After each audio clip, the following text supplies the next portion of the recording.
Então, começando agora a segunda parte da nossa aula de Segundo Reinado, parte 2, Política Econômica e Economia, certo? Falamos aí do café, agora a gente vai falar do tráfico de escravizados. Eu acho que a gente já fez um apanhado geral aí do que, do que, do que era o tráfico de escravizados. Eu dei uma adiantada na matéria, né? Mas é isso aí. Vamos acompanhar o caderninho aqui. A escravidão era um paradoxo da modernização do século XIX. A escravidão era a grande questão que fazia com que o Império Brasileiro fosse, ao mesmo tempo, que queria ser modernizado, né, que queria se integrar aos novos ventos, às ideias iluministas, às ideias republicanas ali, no sentido de igualdade, no sentido de liberdade. A fundação e a independência se fez nessas ideias e princípios iluministas aí, só que a escravidão como base da mão de obra do país era o grande atraso da nossa nação, do nosso país, porque não se podia pensar em qualquer desenvolvimento de fato de país, seja econômico, seja social, que não tinha essa preocupação de desenvolvimento social, mas o desenvolvimento econômico, de fato, e a modernização, de fato, a introdução de indústria, a introdução de linhas férreas, a introdução de iluminação urbana que rolava ali na Europa no final do século XIX, aquela época da Belle Époque, da época vitoriana, não é? Que tem os Zeppelin surgindo, que tem várias tecnologias sendo desenvolvidas, o carro, o protótipo de carro, essas coisas assim, né? E isso necessitava o trabalho assalariado, não é? Necessitava o fim da escravidão, porque, como eu disse, a escravidão era uma mão de obra extremamente pouco produtiva, muitíssimo pouco produtiva, porque é o pior tipo de mão de obra possível, né?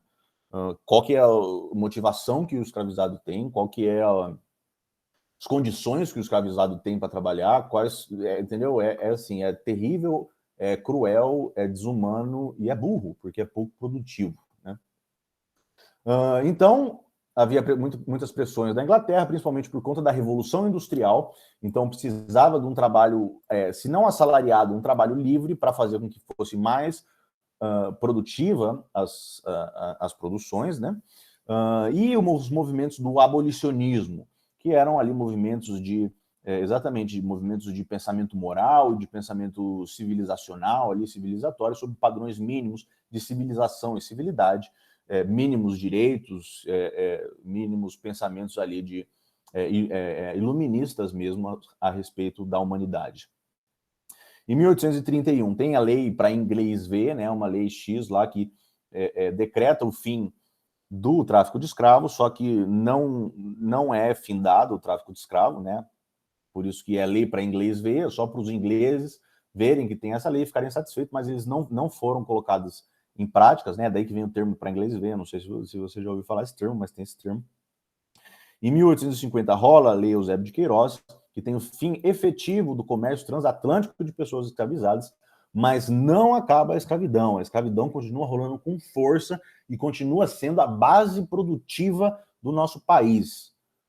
A escravidão é a base produtiva do nosso país até fim do século XIX, até a abolição em 1888 aí. A escravidão ela é a base de funcionamento da sociedade, tanto na produção rural quanto na prestação de serviços e produção de bens nas cidades. A sociedade brasileira do século XIX, a sociedade brasileira do primeiro e do segundo reinado, funcionava à base da escravidão para tudo, para tudo, para tudo, para tudo. É uma coisa assim impressionante o quanto que a escravidão ela é enraizada, institucionalizada nesse país, né? E aí, com a Lei Eusébio de Queiroz, com o fim do tráfico negreiro, né, o fim da escravidão, ela estava à vista. O fim do tráfico significava o fim da escravidão no longo prazo, exatamente porque o escravagismo depende do tráfico negreiro, porque não há reprodução interna de escravos. E também o fim do tráfico gerou a grande liberação de capital dos traficantes de escravos, que agora tinham que investir essa grana que eles tinham em outros setores aí da economia e da produção, né? E aí é nesse período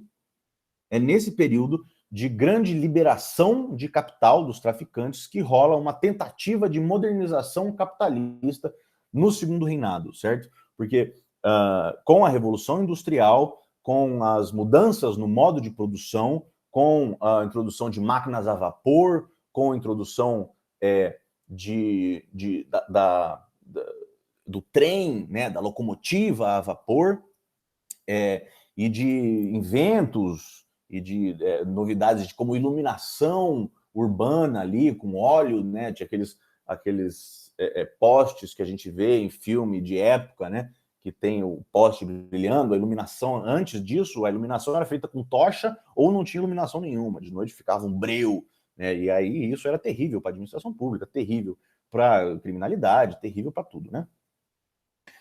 Então, com essa liberação do capital, do dinheiro, começou a ter um desenvolvimento capitalista, de fato, aqui no Brasil, né? Começaram a surgir bancos, começaram a surgir algumas indústrias, começaram a surgir atividades como navegação a vapor, modernização urbanas, né? Nessa brisa de construção de infraestrutura e tal, e ferrovias, certo? Ferrovias é a grande coisa, que é o símbolo aí do desenvolvimento capitalista, da modernização do segundo reinado, né? O Dom Pedro II ele era um conhecido entusiasta da ciência, ele era um grande mecenas, não é? Que era um patrocinador de inventores, um patrocinador de gente que conseguia pensar novas maneiras de produzir, de novas maneiras de organizar a cidade, novas coisas assim. Dom Pedro II era um cara conhecido por ser um cara muito culto, um amante da ciência, um amante de novos descobrimentos e tal. Mas, ao mesmo tempo, é um cara que baseava toda essa modernização, essa tentativa de modernização, na mão de obra escravizada, né? É uma contradição inconciliável entre a modernização capitalista e a base da mão de obra escravizada, né? O escravagismo e o capitalismo, eles são, de fato, antagônicos. E aí, né, o fim do tráfico, há um crescimento econômico no país por conta do café e por conta desse investimento em novas tecnologias aí, né, liberados pelo fim do tráfico, né? E aí tem aí, no final do século, em meados, segunda metade do século XIX, tem o aparecido aí, que é o Barão de Mauá, né, Irineu Evangelista de Souza, que é um grande empresário no Rio de Janeiro, é um cara que começa a mexer no comércio no Rio de Janeiro quando ele era garoto ali, né, na primeira metade do século XIX, e aí ele começa a se desenvolver, ele era um grande gênio ali de administração de empresa, um grande gênio liberal de economia de mercado, e ele abria muitas empresas, e ele mexia com tudo, ele trouxe a ferrovia, a instalação de linhas ferroviárias em um monte de lugar no país, era um cara assim que representava essa modernização capitalista da sociedade brasileira, né? Ele era um representante do liberalismo econômico, né? Essa ideia de que as pessoas tinham que ser livres para empreender, que as pessoas tinham que ser livres para montar suas próprias empresas, montar os seus próprios negócios e pôr em prática aquilo que elas tinham em planejamento para fazer com que o país se desenvolvesse, certo? Porque a coroa, né, a administração imperial era a única pessoa, assim, né, que fazia as coisas irem para frente, né? Não tinha esse liberalismo, essa liberdade econômica que estava se desenvolvendo na Europa e nos Estados Unidos, do self-made man, né, das autonomias individuais das pessoas que querem empreender, que querem melhorar o país, e etc. e tal. E aí, a Era Mauá é esse período aqui, mais ou menos entre 40 e 60, conhecida por conta desse crescimento econômico derivado da grande produtividade do café e do investimento na industrialização capitalista, né? E aí as ferrovias eram um símbolo dessa tal modernização, porque com a ferrovia vinha a indústria de ferro, a indústria do aço, significava, as ferrovias eram colocadas para escoar a produção de café, então quanto mais ferrovia tinha, significava que mais produção de café tinha, então que precisava dessas ferrovias, então a economia estava crescendo, tinham esses investimentos urbanos, principalmente no Rio de Janeiro, né, desse negócio de desenvolvimento urbano, de iluminação da cidade, de modernização dos portos, né, tanto do Porto do Rio de Janeiro quanto do Porto de Santos, representava a conexão entre as diferentes regiões e tal, né, e fazia o transporte de café, né. Então aqui está uma figura da fazenda, de uma fazenda não é uma fazenda aqui, é uma estrada de ferro de Mauá, certo? Eu acho que é a estação de ferro, estação de trem que está sendo inaugurada aqui, né? Que era essa locomotiva, que foi a primeira estrada de ferro onde caminhou um trem mesmo, né? Onde colocaram o trem começou a andar e tal, né? Você vai ver a solenidade, cheio de figuras importantes, bandeiras do Brasil, bandeira do Brasil Imperial, né? Várias fitas aí, né?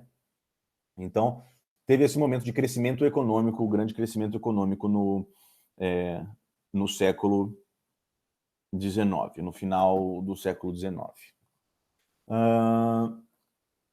Tá, essa é uma outra parte que, olha só, vou parar de gravar para ficar bem curtinho para a molecada.